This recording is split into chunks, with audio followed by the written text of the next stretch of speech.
Assalamualaikum warahmatullahi wabarakatuh. Perkenalkan, saya Aziza Rahmi dengan NIM 23005202032. Pada kesempatan kali ini, saya akan menjelaskan salah satu dari materi statistika bisnis, yaitu tentang metode pengambilan sampel. Jadi, untuk yang pertama itu ada definisi dari sampel. Sampel itu sendiri adalah bagian dari populasi yang mewakili dari seluruh karakteristik dari populasi tersebut. Sebuah populasi dengan kuantitas yang besar dapat diambil hanya sebagiannya, dengan kualitas sampel yang dimiliki itu sama persis dengan kualitas dari populasi tersebut. Jumlah dari sampel tidak harus besar dan juga tidak selalu kecil. Hal ini bergantung pada keterwakilan karakter dari si sampel tersebut. Contohnya itu pada penelitian mengenai golongan darah. Tentu saja kita tidak perlu memasukkan seluruh darah dari seseorang ke dalam sebuah laboratorium. Karena dengan kita mengambil sampel 2 ml darah saja itu sudah cukup digunakan untuk mengetahui golongan darah yang ada pada seorang yang kita teliti. Selanjutnya itu ada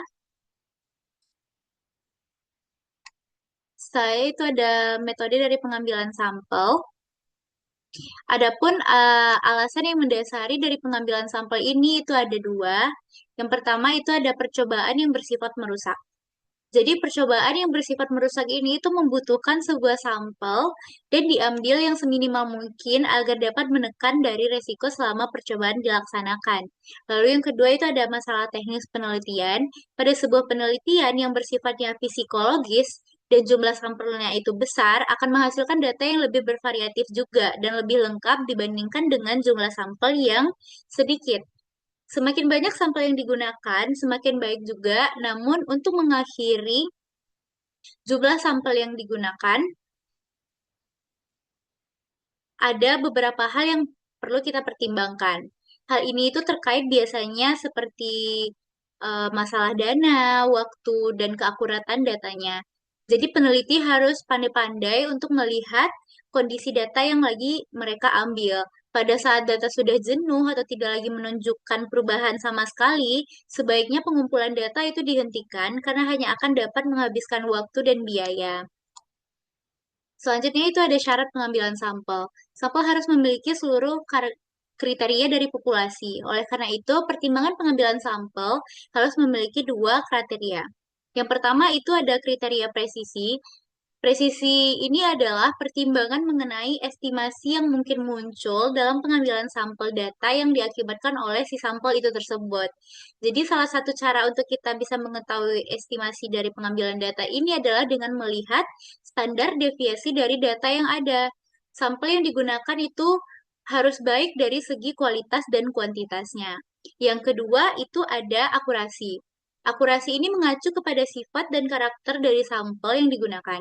Sebuah populasi yang homogen atau hanya terdapat pada kasus yang bersifat teoritik, itu sifat dan karakter sampelnya yang diambil terkadang tidak sesuai dengan populasi karena pengaruh banyak hal. Peneliti harus memiliki kemampuan untuk mengetahui secara detail karakter dari setiap sampel yang mereka gunakan dan mereka harus bisa menyesuaikan dengan karakter eh, yang mereka ambil dari populasi tersebut. Selanjutnya itu ada ukuran sampel. Pada dasarnya tidak ada aturan baku mengenai pengambilan ukuran dari sampel selama sampel itu tersebut sudah mewakili karakteristik dari populasi. Namun dalam penelitian yang bersifat psikologi seperti pada penelitian pendidikan, semakin besar jumlah yang akan menghasilkan data, maka semakin stabil juga hasilnya. Selain dari karakteristik, peneliti juga harus mempertimbangkan jumlah data yang mereka butuhkan untuk keperluan analisis statistiknya. Selanjutnya itu ada ROSCO atau ukuran sampel penelitian yang dibedakan menjadi 4. Yang pertama itu ada ukuran sampel yang lebih dari 30 dan kurang dari 500 adalah tempat untuk kebanyakan penelitian. Nah, jika sampelnya itu dipecah ke dalam subsampel seperti ada pria dan wanita, junior dan senior, dan sebagainya, maka ukuran sampel yang minimum 30 itu untuk setiap kategori itu adalah pilihan yang tepat. Lalu yang kedua itu ada dalam penelitian multivariat atau yang termasuk analisis regresi berganda, ukuran sampel sebaiknya itu 10 kali lebih besar dari jumlah variabel dalam penelitian. Lalu yang untuk ketiga, untuk penelitian eksperimental sederhana dengan kontrol eksperimen yang ketat, penelitian yang sukses adalah mungkin dengan ukuran sampel mereka itu kecil.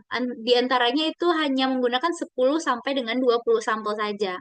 Lalu yang terakhir itu ada Isaac dan Mikhail memberikan gambaran mengenai metode pengambilan sampel yang disesuaikan dengan taraf signifikan dari penelitian yakni seperti 1%, 5%, dan 10%, di mana jumlah sampel-sampel selanjutnya itu dihitung dengan persamaan. Nah, untuk materi selanjutnya, itu ada teknik dari pengambilan sampel. Teknik pengambilan sampel itu adalah sebuah metode atau cara yang dilakukan untuk menentukan jumlah dan anggota sampel.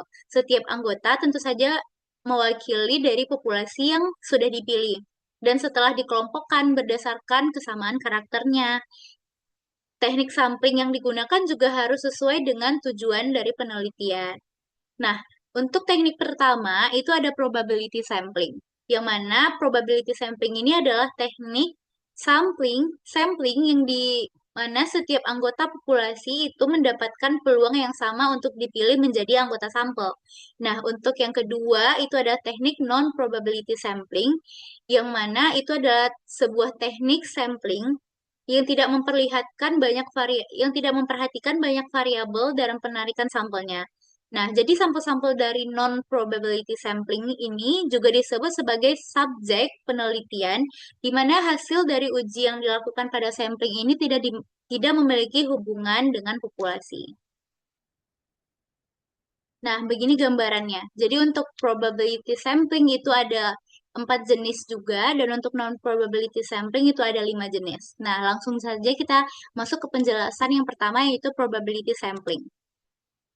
Untuk probability sampling, yang pertama itu ada jenis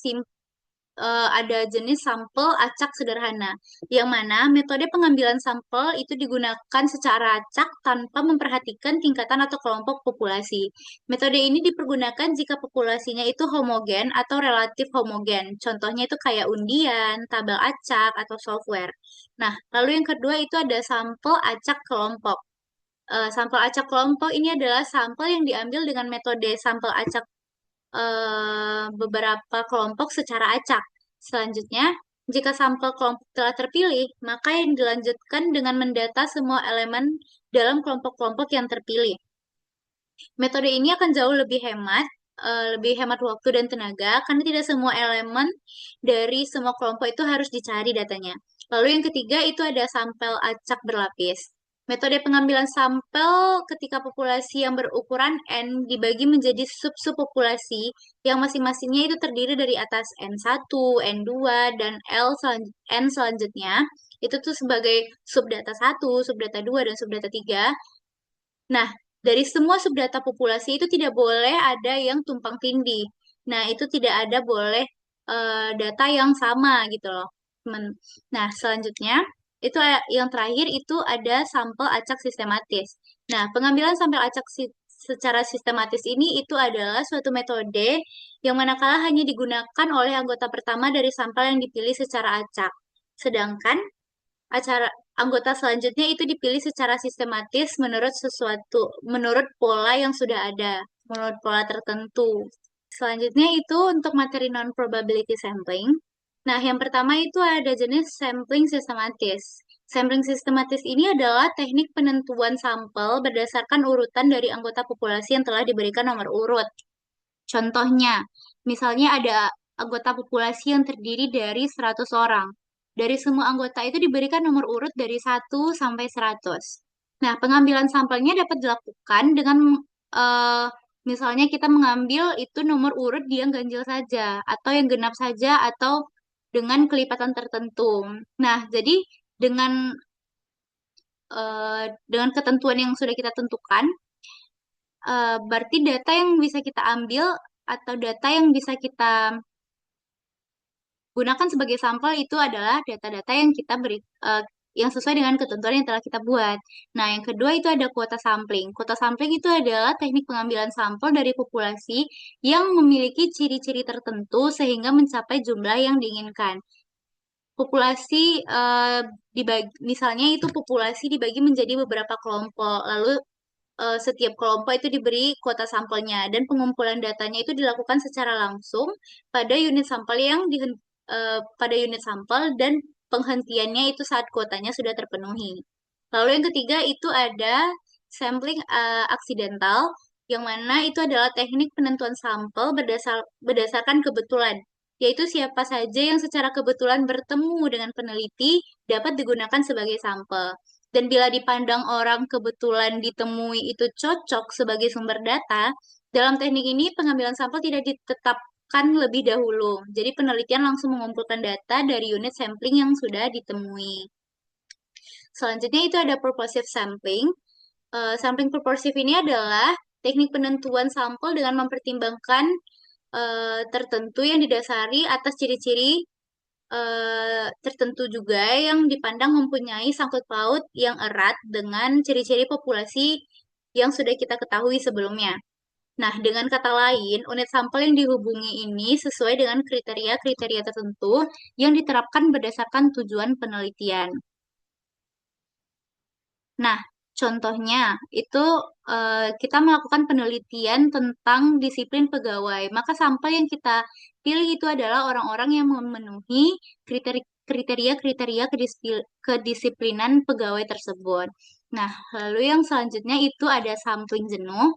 Sampling jenuh ini sendiri adalah teknik penentuan sampel apabila semua anggota populasi digunakan sebagai sampel. Hal ini sering dilakukan bila jumlah populasi itu relatif kecil atau kurang dari 30 orang.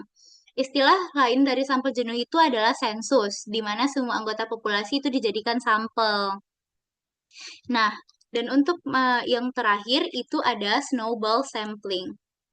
Snowball sampling itu atau metode bola salju adalah teknik pengambilan sampel non-probabilitas yang digunakan ketika peneliti kesulitan menemukan responden yang memenuhi kriteria tertentu. Dalam metode ini biasanya peneliti mulai dengan sejumlah kecil responden untuk di awal atau inisial subjek, lalu meminta mereka untuk merekomendasikan atau memperkenalkan kepada orang lain yang termasuk ke dalam populasi yang diteliti juga. Nah, lalu proses ini akan berlanjut seperti bola salju yang menggelinding dan sampai jumlah responden itu bertambah seiring waktu. Contoh kasusnya yaitu seorang peneliti misalnya ingin meneliti pengalaman kerja imigran ilegal. Nah, karena sulit diidentifikasi secara langsung, biasanya peneliti akan mencari satu orang kenalannya, lalu meminta orang tersebut untuk memperkenalkan kepada pekerja migran lainnya. Nah, dari situ jumlah responden itu akan bertambah seperti bola salju. Nah, sekian presentasi dari saya. Bila ada salah, saya mohon maaf. Terima kasih. Assalamualaikum warahmatullahi wabarakatuh.